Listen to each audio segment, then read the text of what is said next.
has the right to tell what they do not want to hear. CNN, MSNBC, Fox News. Tired of the same repetitive government narratives? Then wave goodbye to the distractions and rhetoric of corporate media. For this is Anti-Media Radio. I want to get the language right. The government is in trouble. You're all a bunch of slaves! Bunch of slaves! What we need in the United States is not violence and lawlessness, but is love and wisdom, compassion toward one another. What's your definition of me? And now, here's your host, S.M. Gibson.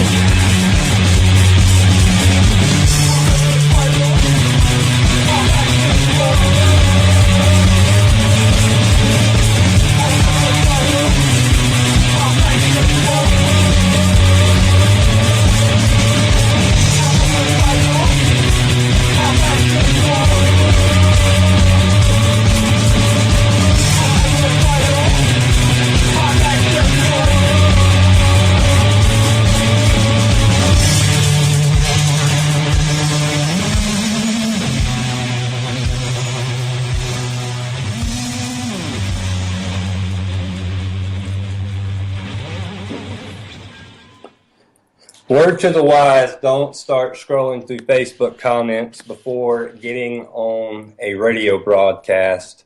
That'll definitely put you in a unusual frame of mind. It is January the 28th, 2016. My name is S.M. Gibson, and you are listening to Anti-Media Radio. You can listen to us every Tuesday and Thursday night at www.ucy.tv/TAMR. We are live at 11 p.m. Eastern, 8 p.m. Pacific, and you can always catch our replays of our broadcast on YouTube by searching for UCY TV Anti-Media Radio. There's a lot going on in the world tonight, a lot going on in the news. I guess the big thing right now is the Lavoie shooting. The FBI has released footage of the Oregon protester being shot, and we're going to talk about that at length tonight. Also, we have the debates tonight, the theater and circus of what that is, and even though it's a farce, we still like to talk about the theater of it, kind of like talking about WWE and what happened last Monday night on Raw. Joined, as always, in the studio, Mr. Kevin Knight is with us tonight. Kevin, how you doing? Good, man. Good to be back with you guys. And our producer, Shannon Madden. Good evening, Mr. Gibson. How are you this evening? Can't complain. It could be worse.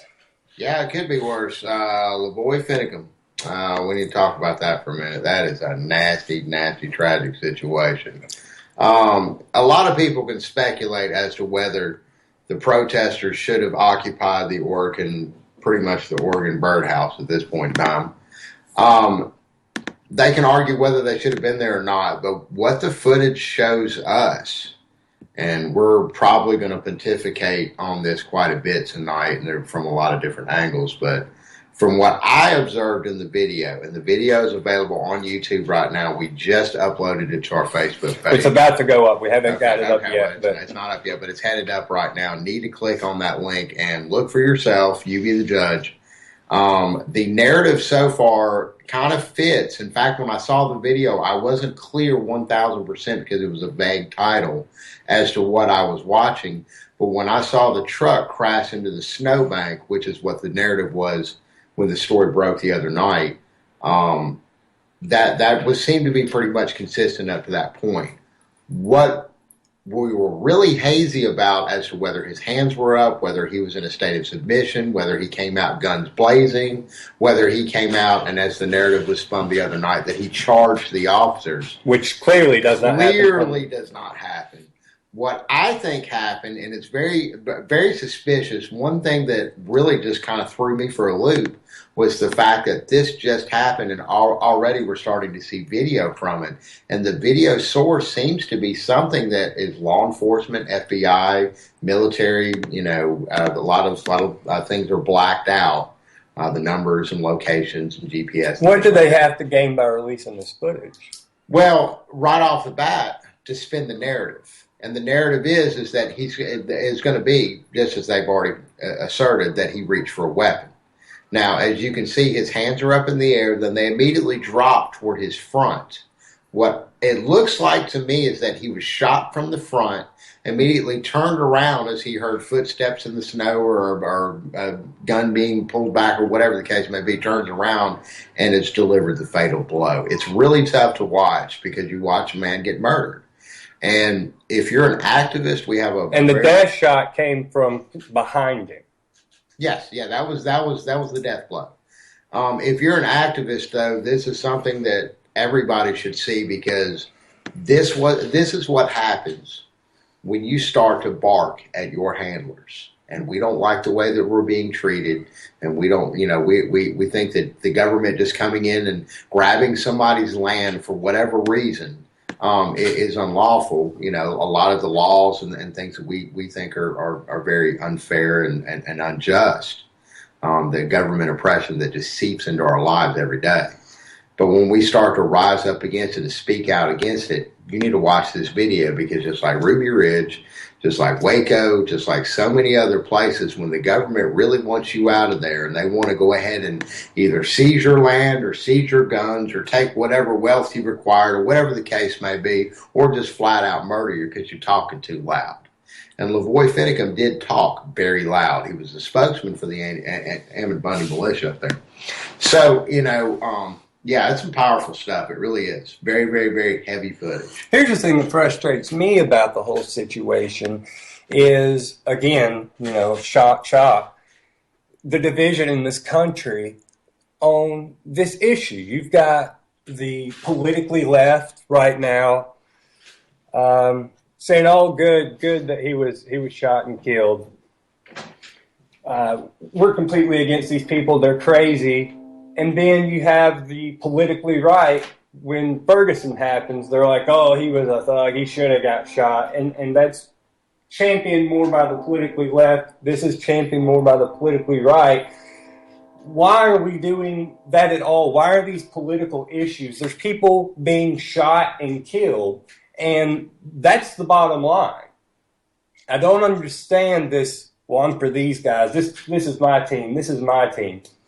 We're all on the same team here. Why is there people getting killed?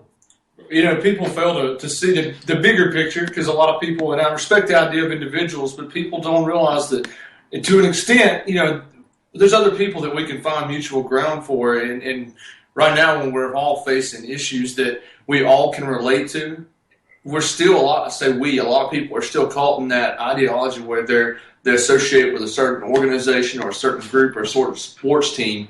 And that they think that this is the way we have to react. And a lot of times I hear the same exact statements from whether it be liberals or conservatives, and you can tell that this is not, it doesn't seem to be a genuine, if it is a belief, it's not an original idea. It's something that's been parodied from both sides of their respective sides. So it's more divide and conquer, and this is the society we're living in. And it's all meaningless debate. I mean, how many people have been on their deathbed and thought, "Sure, I'm glad I was a Republican." Oh, right. I'm sure I'm glad I voted for Carter in that election. It's all meaningless. It is. And the scary thing is handing over the power to someone like Donald Trump with the ego he has. Really, but here's the thing, though. It's not exclusive to him. It's politicians in general. I mean, we talk about this at length on this show, but the God complex, to try to achieve that kind of power. And all of them, there's not a candidate up there, seemingly. Of course, I won't try not to hold Rand. You got to hold Rand to the same standards. I think he's probably the least of all of them that has that suffers from that. But yeah, of course, Who actually wants to be president besides somebody who really wants, ultimately, arguably one of the most powerful positions as a figurehead in this country. Every last one of them. That's what they want to do, and they ultimately want to control your life to some degree. Whether or not that's their supposed aim, that's what's going to be as the head of administration. That's what they're going to be. That will be the food, the boot that's on your face comes from any of these candidates who claim to be working on your best and your benefit. And the thing about Trump, I think the reason to me he stands out and is the exception is he is verbally coming out and saying, "Give me power. Give it to me. Oh, right. I want to be in charge. Trust me. I want the power." He doesn't say, "We want to disperse the power back to the people. We want people have the power. I'm your elected official. I'm here to represent you." No, none of that. He's speaking like a dictator, and people are eating it up. And even on this BLM situation, he was asked about this 2 or 3 days ago about what he thought about the states and the BLM situation. He was asked about, returning land to states' use, and of course he openly, flatly rejected that in support and said, basically, I don't think we should give any of the lands, the federal lands, and let the states rule them because we don't know what the states are going to do. Yeah, he said they're advocating for the federal government. Right. Yeah. On behalf of BLM, in the middle of all of, a lot of people, a lot of his supporters are supporting, what's going on in Oregon, but also what was going on at the Bundy Ranch. They don't hear it, though. They don't hear the substance of what comes out of his mouth. Right. In their one ear and out the other.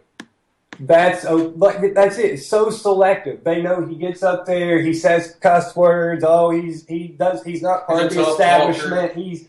He gets things done. He's a business guy. That's the number one. That's it. They don't hear the crazy, crazy stuff coming out of his mouth when he does talk policy, which is rare. Right, yeah. He usually spends time tiptoeing around trying to spend a quarter of the time addressing the question, the rest of the time trying to explain how it doesn't matter as long as you let him get in there, that we should trust him that once he's in, everything's going to fall into place. Because he gets things done. Right. He's a deal maker. Yeah, but to be fair, though, that's pretty much what we expect all of these candidates to do. Is there are all the one or the other is going to be our savior for hope and change. All right, so who's that going to be? What got real quiet there for a second? Who really is a solid, logical choice? Well, I think the next we've got people that we like a little better than the others, but who really is a solid choice to lead this country? Well, it depends on what view you have. If you want an activist, hard, strong federal government, any of those candidates will work. Any of them, you're right. Ultimately, we're going to step forward. It's just at the rate and what degree. Even if there's a Rand Paul in office, the federal government's still going to grow. That's regardless. It's just only, in my opinion, it may grow a little less faster than it would if, say, under a Bernie. That's the thing about right now is we're electing who's driving a train that's headed for a cliff. Off the cliff. We already know it's headed for the cliff. There's no question of where we're going to end up. It's who do we allow drive us there, and how fast do we get there? And how fast do we get there? I think it slows the process if you do get somebody like Rand Paul, which you know how that goes. It could all end up being a lie once he's in office. And also that taking into consideration the fact that he does get in office and everything proceeds forth just like he wants it to and doesn't get any opposition from and it just slows the process. There's no savior here. From the Senate, yeah. And then you could go on the flip side and go with Trump. I think you're going 100 miles an hour right off of it. Right off the cliff. Yeah. It depends on how fast you want to get and maybe really to get shit done. It's who you vote for if you vote. And really to get shit done, I don't know. Maybe we do need a Trump Palin ticket to go ahead and sail us off that cliff so we can go ahead and start anew now. That's it. I really do think there's a logical reason to vote for that lunatic if that's your aim. Like, if your aim is just, let's be done with this. Go total idiocracy about it. As I've said before, I believe the country's on life support. And you get somebody like Cruz or Hillary or Rubio, somebody that's just, straight establishment, they're going to come in there and they're going to keep you alive. You know what's going to happen. You're still going to die. You're still getting sicker, but you know you'll survive to the next time, and you'll just stay dormant in your coma. Trump will walk in the room, pull the plug immediately. It's over. You're fired. That's it. It's over. Or he may argue that they need that bed space to him to build a parking lot, and then, of course, it'll be justified through eminent domain. So that's it. Nobody talks about his eminent domain where he's just cool with the government. No, and he actually threatened, I forget who he threatened here recently, somebody from a fairly, I won't say reputable, but people knew who they were. It wasn't necessarily a good reputation, but it was a pretty, to your ears, you knew who it was, and they actually threatened if they ran that article or even brought that up, he was going to actually sue them.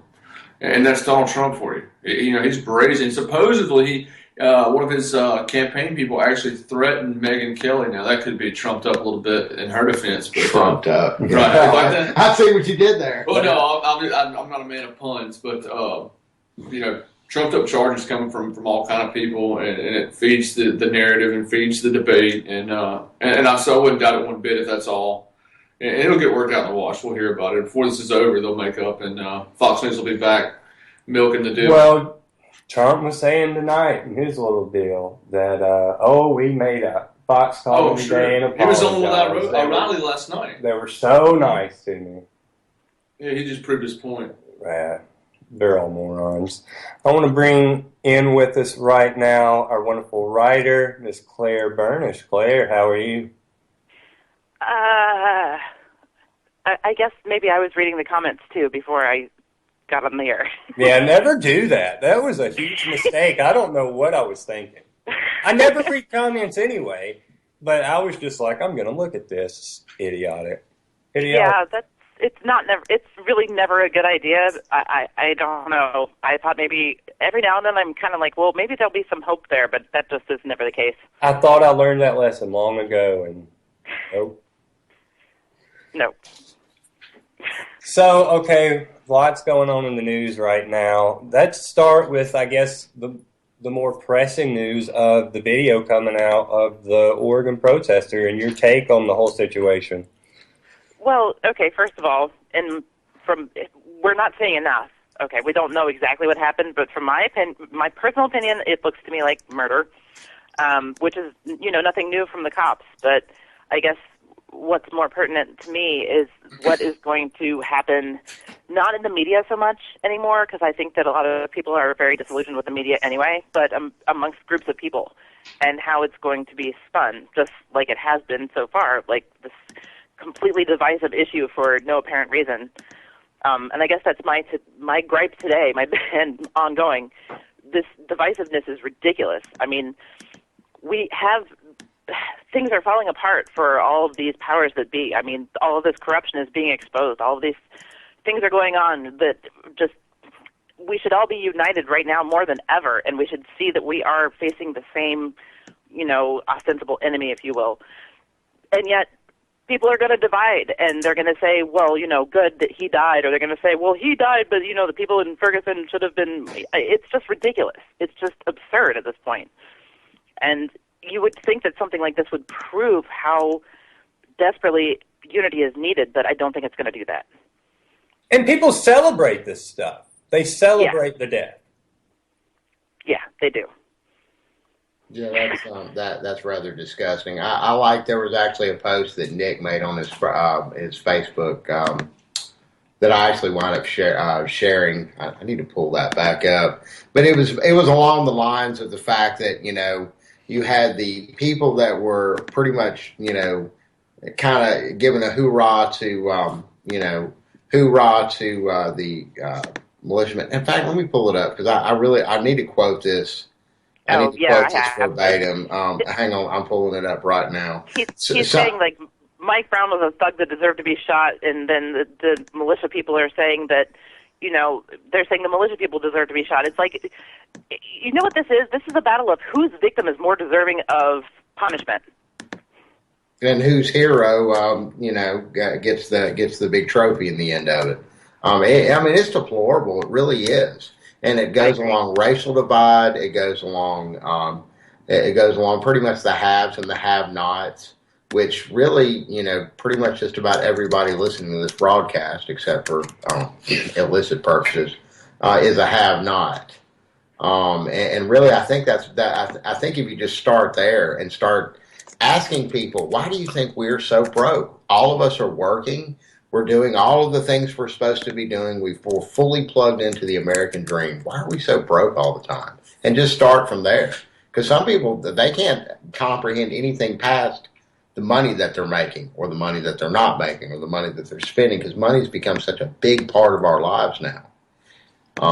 Think about it. Think about all the taxes and fees and permits and licenses and insurances and all of the things that it takes to live just one day in normal American society.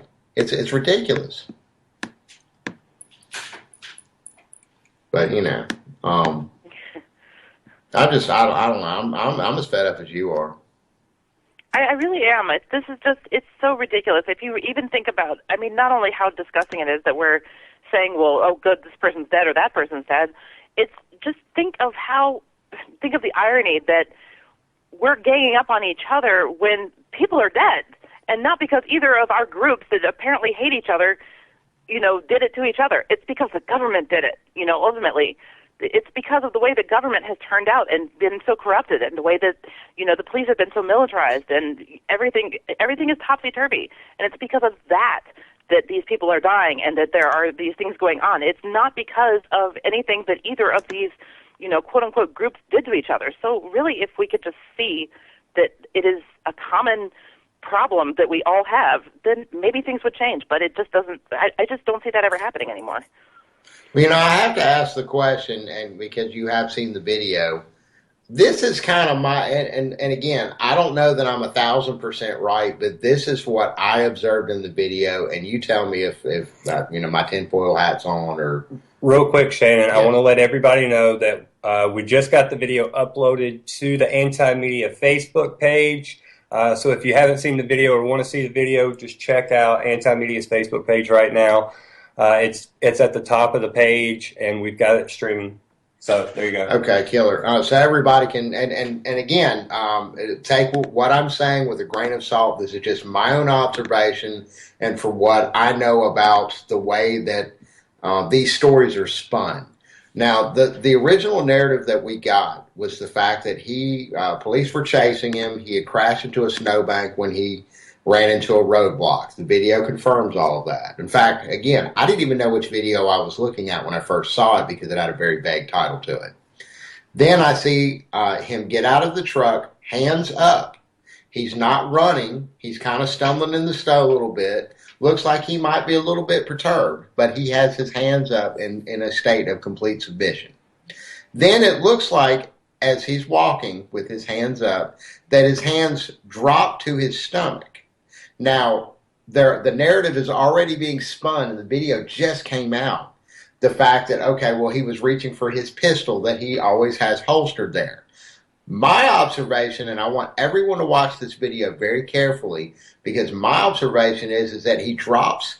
It looks like he was possibly either shot in the stomach or shot somewhere toward the middle of his torso, and he hunches forward. It doesn't look like, and again, the footage that we're seeing, which we don't know where it came from, by the way, the footage that we're seeing shows, what could be interpreted as either somebody holding their stomach defensively because they've been shot, or somebody that is reaching for a gun. And I have a feeling, because of what he does afterwards as he turns around, that he was shot in the back. But I believe that he was shot in the front as well, and that's what you're seeing on the video, not him reaching for a gun. Let's go to a caller right now and get their opinion on the entire situation. Area code 706. Welcome to Anti-Media Radio. This is your host, S.M. Gibson. Tell us your name and where you're calling from tonight. My name is Chris, calling from Augusta, Georgia. I just want to say I'm a big fan of you guys. Appreciate y'all taking my call. Yes, sir. Thank you. Yes, sir. Been keeping up this for the past couple of weeks, and I just saw the video.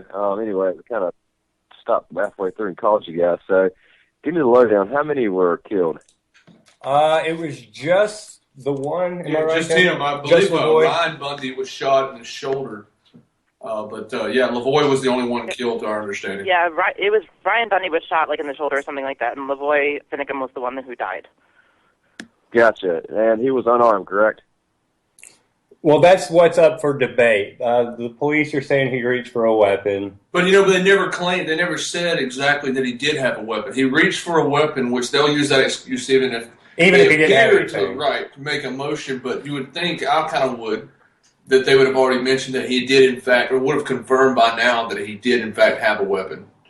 If, in fact, if they're releasing this video, then they've gone through a few steps here. They would have said that he had a weapon. Definitely. Yeah, I don't. In my opinion, I don't. I just feel like that he would have enough common sense. The last thing he would do is reach for a weapon in that situation. Don't you agree? Oh yeah, I mean, I don't think he's made, and that's what some of his detractors are going to argue, is that he's made bold statements before, and they're going to use that as their argument to claim, well, obviously he went out there to die, he obviously grabbed a weapon, and I can see people making that argument without even watching the video. But yeah, to me, it does not look like, and even if he did have a weapon, I really wouldn't be surprised if he did carry a weapon. Yeah. But I don't think he was going for it. Chances are he probably did, but I mean, this is just the ever-growing police state we live in, and I mean, this is ridiculous in my opinion. Thoughts to his friends and family. This is sad, but we definitely need to continue pursuing this, and definitely doesn't need to go without any repercussions, consequences to the officer involved and the rest of the police. This is just, I don't know, beyond ridiculous. But I'm just new to everything right now that's just unfolding, so you guys continue to fill me in on, what's been going on the past 24 hours. Absolutely, and thank you so much for listening. Yeah, thank you so much, Chris. Thanks for calling in tonight. Brings up some great points about the entire situation. It appears to us it's murder. I mean, it appears to us it's another one, like Mike Brown, or like Eric Garner. Murder's murder. Poor young Tamir Rice. Yeah. He didn't even get a chance to put his hands up. Regardless of what anybody actually thinks and picks it apart, there's enough doubt that really he should not have been killed. I mean, there's enough doubt to what was going on then that it's just ridiculous, and there was no justification for it. He had his hands up. I don't know. I'm so fed up with all this violence, and it's just ridiculous. Going to now area code 501. Thank you for calling Anti-Media Radio tonight. This is your host, S.M. Gibson. Tell us your name and where you're calling from. Yes, ma'am. This is Vince in Arkansas. How you doing tonight? Doing pretty good. My opinion is, first of all, I think they're claiming that he had a 9mm on him. There was certainly weapons in the car. It kind of looks to me like that he got hit with a rubber bullet. The reaction with his arm was going up, and then he kind of lurched forward just a little bit and went down to his side. To me, I would need a lot more scrutiny, maybe if you could see any kind of impact or anything, but that's a possibility for me. It definitely stood out to me. I agree with you, because the first shot, you can tell something happens to him, but it's not like he goes down immediately. Right. Well, he's standing on top of a ton of snow, too, which is already a little bit hard to, it can be a little difficult to gain your footing. To navigate. Right, but it's obvious that the officers of the police law enforcement claimed that he was charging, and that's one of the central ideas that they keep pushing, which to me, when you see the video, he's obviously not charging a police officer. In fact, he's kind of walking at an angle kind of somewhat away from him, at least definitely not towards his direction. When you see the video and that line of reasoning completely contradicts the video, I think we should remember that not all is what it seems or what's been said. And I think that's why now everything else they say is in question. It's suspect, right? Because they started this thing out with a grand lie. Right.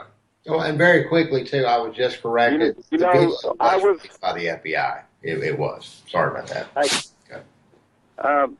I was out there at the Bundys for quite some time out there, set camp out there during that time.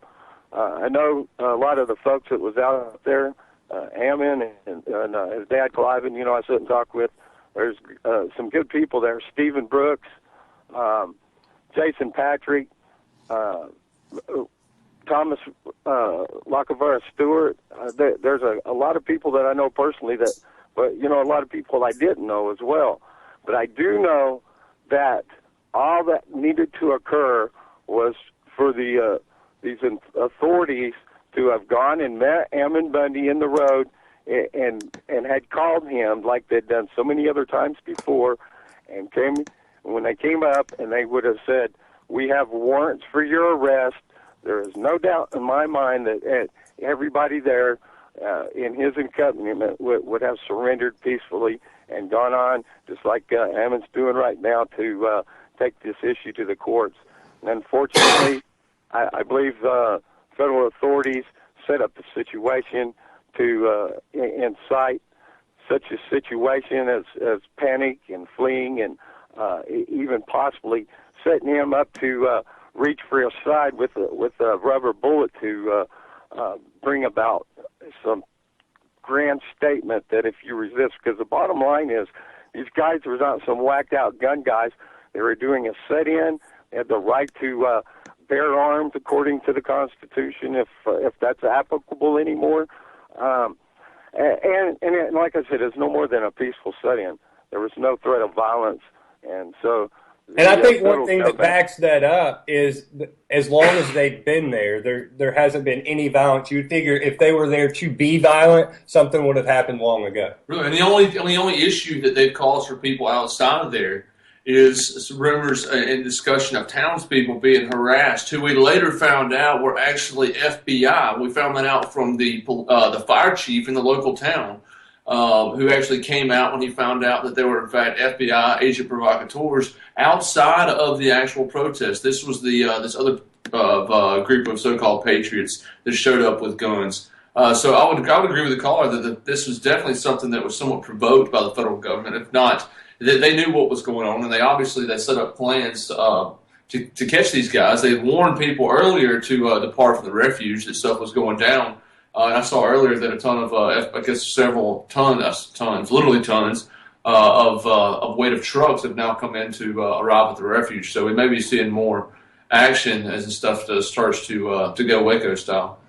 I want to ask a question to the caller from Arkansas. Do you foresee this as another Ruby Ridge and Waco to a lesser extent? No. It'll quietly die and pass away. There'll be a lot of bitterness that is going to be held by a great many people, and a lot more people out. I tell you what. By the way, this is Vince from UCY.TV.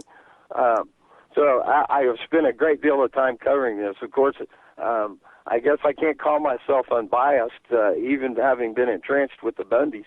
That there's still I think we all certainly have some sort of appeal to our emotion and stuff. So perhaps I'm being a little bit biased in some sense as far as saying amen for them guys out there, because I know, on the other hand, there were some bad elements involved in there too. Possibly, some people that for their own reasons or those reasons of others were participate or perhaps guiding or hinting at in direction, and so I've got to believe they had the plants in there. That there's no way the FBI would have missed an opportunity to put one of their own guys in there this whole time. So I just think it's a dirty, rotten job, and they're dirty murderers, and they have a black soul, and I think it's terrible. Well, there you go. A very good man lost his life. He was murdered, and there's no other way. Even if he was reaching for a gun, it could have been in self-defense because he knew that these guys were coming for him. I mean, it looked like a setup to me. What do you think he thought? Wow, these guys, because it wasn't a traffic stop. It was a big, massive bunch of vehicles and drones and everything else on them. It was a setup. It's a big setup, and they murdered them. That's plain and simple.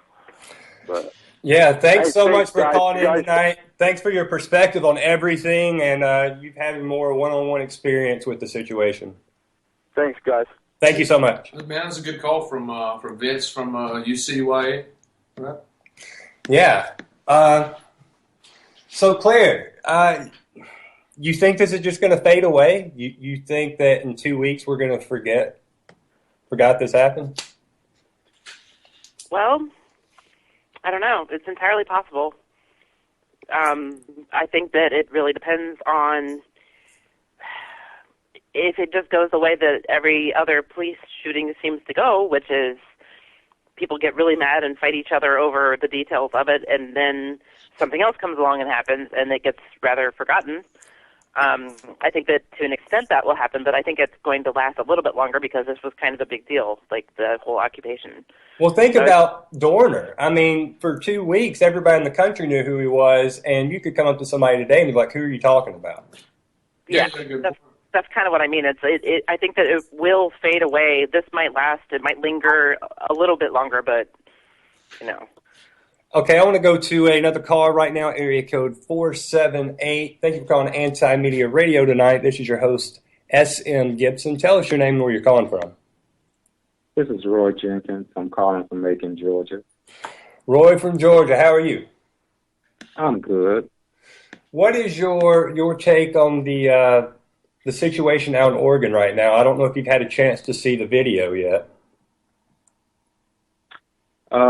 You're talking about the death of the militias and all of this? Yes. Oregon issue? Yes, sir. Okay, yeah. First of all, it just took way too long. You know, that's one thing. And all of this sympathy is kind of just, it's unfounded, if you ask me.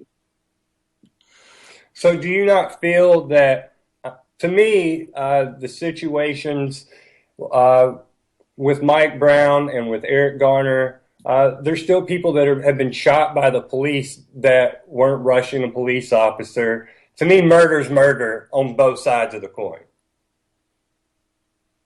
Well, you know, I just got through watching the GOP debate, and I really wish they would have asked the governor of Ohio concerning that. You know, I saw a video of this white guy armed from the front to the back with assault rifles and pistols walking down the street of Ohio town, and a barbershop guy had to call the police, and nothing was done. But, you know, they shot Tamir Rice within, less than 2 or 3 seconds? No, less than half a second. Yeah, it was real fast. And nothing happened to that officer, which is disgusting. He is still on the force. Well, and there's been plenty of guys that have, in Alabama, where we're actually broadcasting from, is an open carry state. And whether people like it or not, you're legally allowed to carry firearms in most places with some restriction on your hips. And so I understand people being upset about that, but that's something that a lot of people understand. But it's a shame that people are abused for doing so. But regardless, when law enforcement to me, the problem is not somebody carrying a weapon. The problem is a person shooting and killing a 12-year-old child. Exactly, and the way that police choose to deal with people when they know that there's a firearm even present, which is you know, you're right as an American, ideally, black or white. You know, like the kid that was killed in Walmart who had the little John Crawford. Yeah, John Crawford had the paintball or the BB pistol. You know, he was gunned down just like that. Ohio is open carry too. So, like, in Ohio, you're supposed to be allowed to carry a weapon. So even if they didn't realize that Tamir Rice was a 12-year-old child, even if they didn't realize that, they should have given him time to identify the fact that he had a license to carry that weapon if it were real. And yet the car was still rolling when they shot him and killed him. That's my point. That's exactly my point. When this white guy walks down the street in a black neighborhood, and when the police are called, they talk to him calmly and let him go about his way. You know, and so, you know, this is what we're dealing with. But, you know, the funny thing is, we had a friend of ours who was on the show not long ago, actually did who was a gentleman of color, walk down the street here in Birmingham, Alabama, in a black neighborhood, and the black police force promptly took his ass to jail and took all of his guns in this open carry state. And he did it as a demonstration, and, that was the result. Well, a lot of people don't remember back in Ferguson, actually, one of the guys who was a member of the Oath Keepers there, who caused quite a stir, even amongst some of the other Oath Keepers, actually went out to Ferguson and had a discussion with a lot of the black protesters And when they got to talking, they explained to him that, hey, they could not do that without being killed. And this gentleman purposely set out to inform these guys and said, listen, we're going to arm you guys, and we're going to come back and march peacefully and show you that just because law enforcement decides to target people on that type of basis, we're not about that, and we recognize that's wrong. And it's it's a shame, but that's another thing that we're dealing with as a society that's going to. It's a societal issue. It is. It's not a government issue. Government's not going to fix our problems. It's an issue with society, with what we allow. And it also. I'm sorry. Go ahead. That's what I say that all the time. You can make as many laws as you want to, but you can't change people's hearts. You have to deal with the issue of the heart. And until these people recognize that we're all in the same boat, there is no box. We're all in this together, and you have to treat people like we're all human. But that's not what's going on. No, exactly. I watched the debate tonight, and everything was Obama's fault. They couldn't even give a straight answer. Well, they're always going to do that too. That's the game of politics. Right. With Democrats, it's always the evil Republicans. With Republicans, it's always the evil Democrats. And it's really just another tool to keep people divided. And all of them eat dinner together at the end of the night. And laugh and have a beer about how we've all been hoodwinked. Right. And it's not limited to the Republicans. Obama spent the last 7 years blaming Bush for the previous, for the lack. And Bush blamed Clinton. Oh, right. And Clinton it's systematic. Reagan. That's a part of the game. Is pass the buck. That's it. Okay. But this is one thing that really pissed me off, and I believe it was Rubio who said that Hillary Clinton is going to elect President Obama for Supreme Court justice when she said no such thing, and nobody checked him on that. I think she was. I listened to that, and I was surprised that nobody did, because they had already been kind of hammering Rubio, quoting him in his previous adventures. But they didn't. You're right. They didn't do that at all. And I think I actually heard the clip a few days ago. And you're right. Rubio kind of completely. He kind of misspoke there, obviously intentionally, and nobody did call him on it. But here's the thing about it, though. I go into something like that expecting to be lied to. I'm not shocked when Marco Rubio just says some crazy statement. I'm shocked when somebody's up there and actually starts telling the truth about what's going on. That's what surprises me. People don't watch Raw and wrestling anymore and expect it to be real. And I feel like that's the same what thing. the political system has become. And that's the scary part. You got all of these people in there. They don't care about the facts. They just want to hear what they want to hear, and it's promoting all of this racism. And again, it's a matter of the heart. You can't change people's hearts. And all of this religious talk. I believe in God, but everything in these books is not correct. The Bible, the Quran, none of them books are totally correct. And people are putting books before God. And it's sickening. Amen to that. Mm-hmm. That's probably one of the best statements I've heard all year about that particular subject. Wow. Well, again, division. It's another tool. It's another tool they use, because as long as we're at each other's throats for no reason other than these societal issues, we've been told I'm supposed to be scared of you, or you're supposed to be scared of me, we're scared of each other, so I'm going to take you out. And here's the funny thing. Is that Trump is killing among evangelicals right now. Killing. With his track record, the quotes that he's made, he's a vile, sexist pig. And he is killing among evangelicals right now. That just blows my mind. We got Jerry Falwell coming out. Somebody would say 2 Corinthians, and then I remember seeing another interview where they asked him to quote his favorite scripture. He couldn't come up with none. He goes, I like them all. They're all great. Yeah. They're all great. But the shortest scripture in the Bible is Jesus wept. Who doesn't know that? Well, Donald Trump, you have to remember, is an idiot. So I think that's your answer.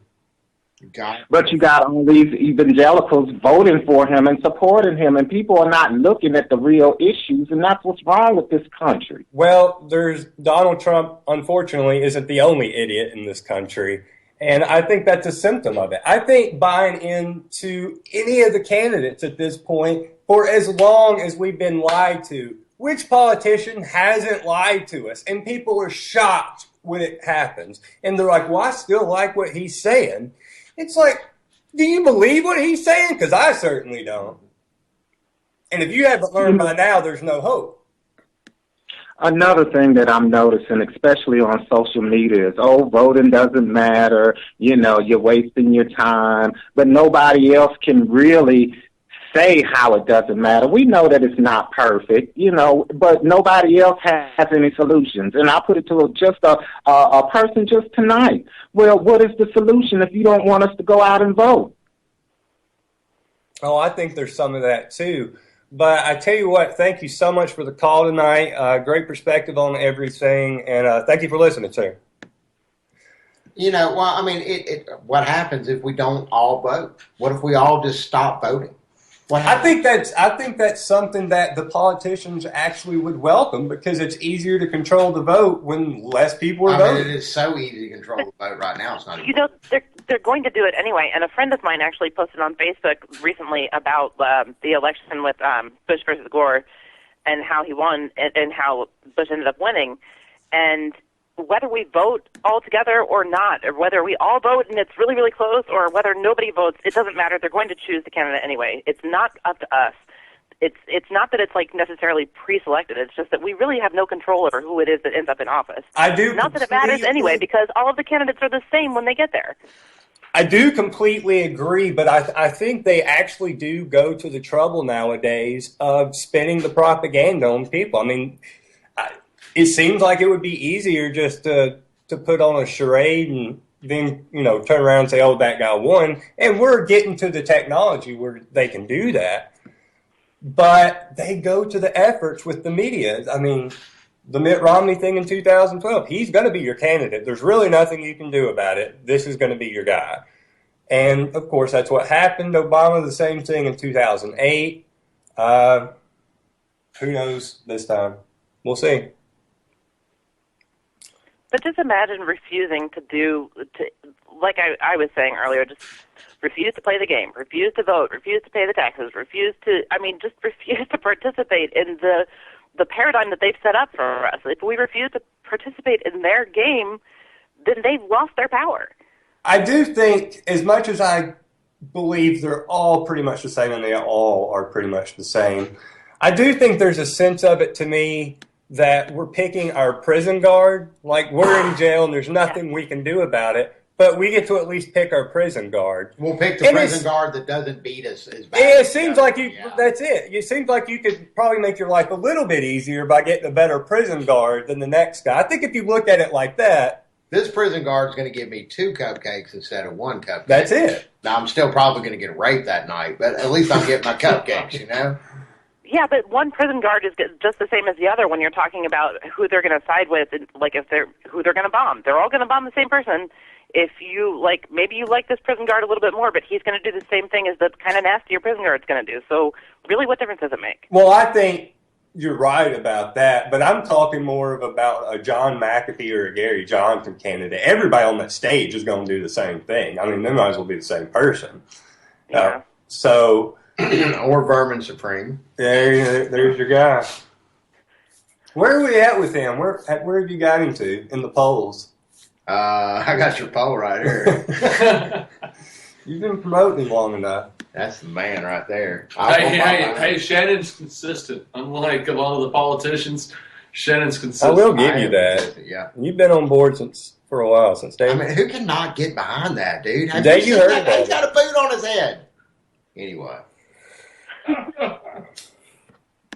So, yeah, you're right, Claire. They're all morons. So you've got a story up on the website right now about the outbreak of the GM mosquitoes. You want to kind of tell us a little bit about that Trump real wasn't quick. Terrifying enough. This one's creepy. Yeah, I was telling my wife about this, Claire, right before I left home to come tonight. I was telling my wife about your showing your article. I was hoping that you'd be able to get into this and kind of update us on what's going on. Okay, so it looks like, and I'm going to insert some of my own personal opinion when I discuss this, but it looks to me, when I researched for this article, the genetically modified mosquitoes that they let loose in Brazil in May of 2015 there's almost a direct correlation between that and the beginning of the outbreak of the Zika virus. It happened in the same area of Brazil. It wasn't even like it happened all over the country. It happened in the same area where the mosquitoes were released.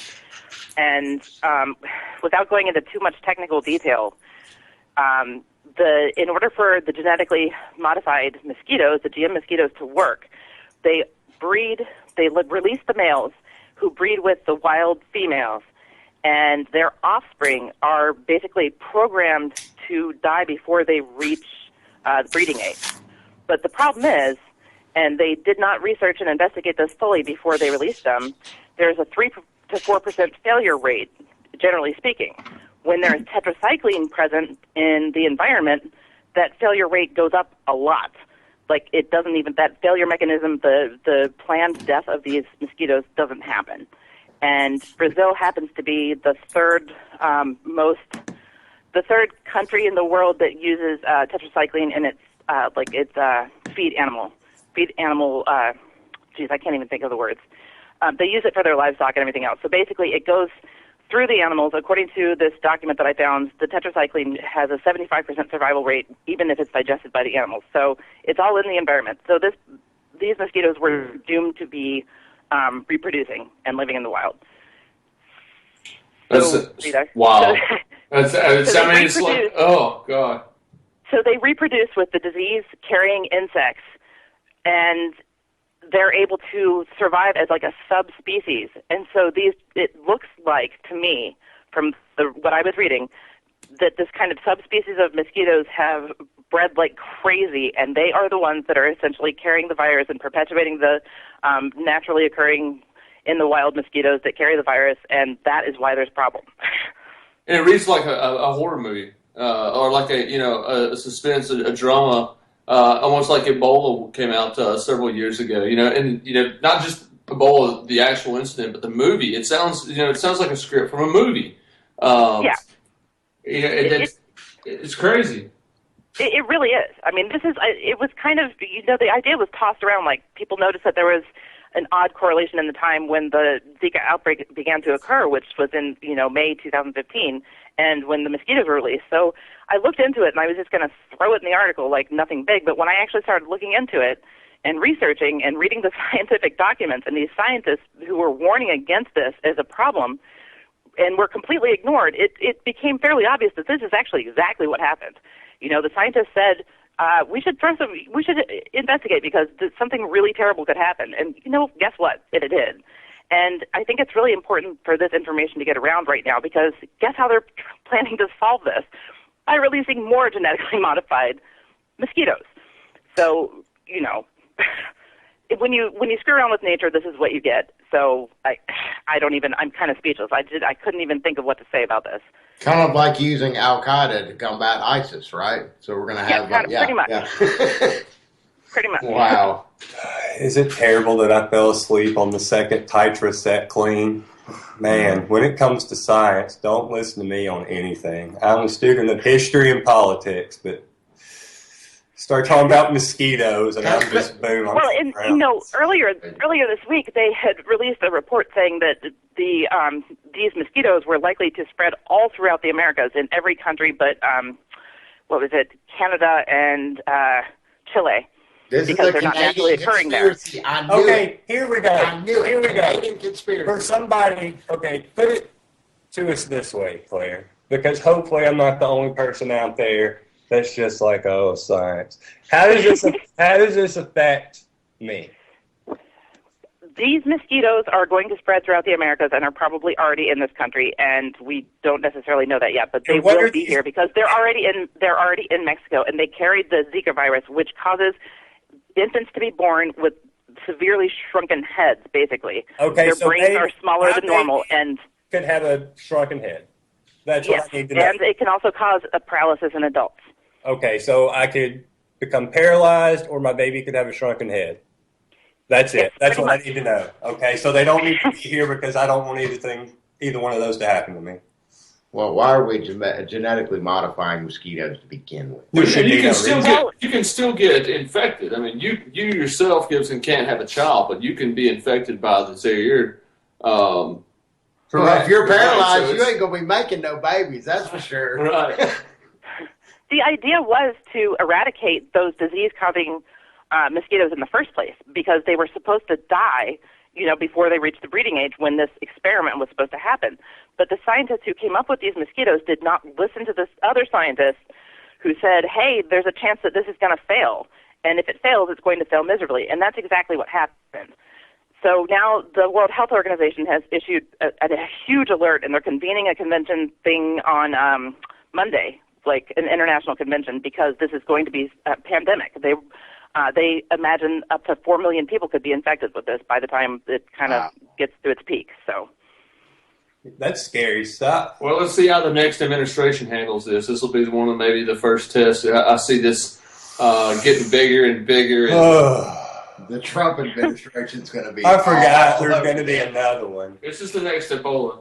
I forgot for 5 minutes that the inquiry will. Maybe I should hear more science because I forgot for a few minutes that. How high of a wall do you have to build to keep them mosquitoes out? Let's look that's what we really need to talk about right now. Let's keep the mosquitoes out. Don't legalize mosquitoes. Just, to hell with the wall. Let's start talking about a giant mosquito.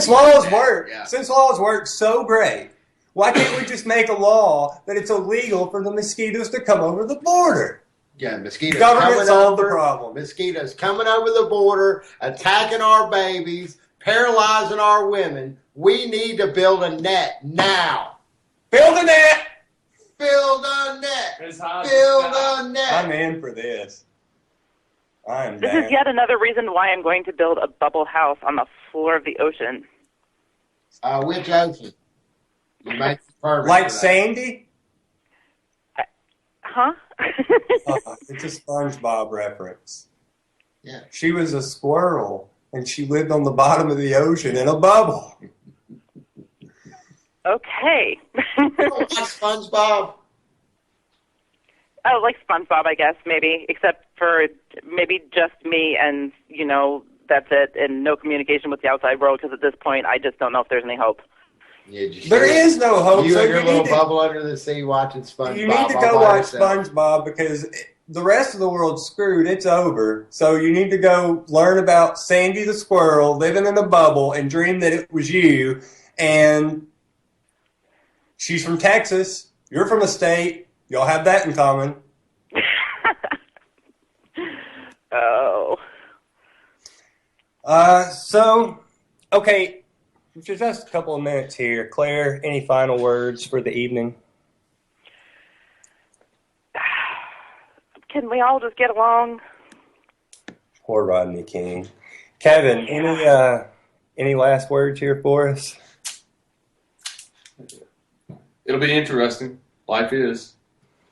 It is. Shannon? Build a net! Build a net! All lives matter! And that's unfortunately the world we are living in today. We are more enamored with theater and things that are fake and an illusion to keep us distracted from what's really important in the world. We dehumanize people and we forget that they're humans, and we cheer for death because of our own political selfishness, because it feels like my team won the game. It's absolutely disgusting that is where we are in our world today. It's delusional, and the problem is division. They want you to be at your neighbor's throat because your neighbor has a different skin color or your neighbor's a different religion. They want you to be constantly scared because they don't want you paying attention to what they're doing right in your face. It's not a conspiracy. It's happening. You can watch it. You watched it on television tonight, watching the debates. But that's it for us. We'll be back next week. For Shannon, for Claire, for Kevin, Anti-Media Radio, this is SM Gibson. Thank you so much. Good night.